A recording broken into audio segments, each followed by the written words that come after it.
Hi! In front of me is ZTE Blade A32 and today I would like to show you how you can delete a password saved in Google Passwords Manager. First of all, go into Devices Settings and scroll all the way down to access Google section.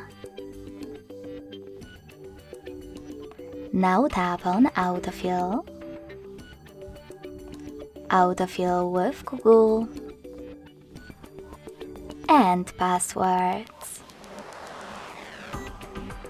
Finally, you can click on one of your added passwords that you wish to get rid of. In my case, Booking.com. Enter your current login method and then click on the Delete button located next to the edit one. Lastly, confirm your choice in the pop-up.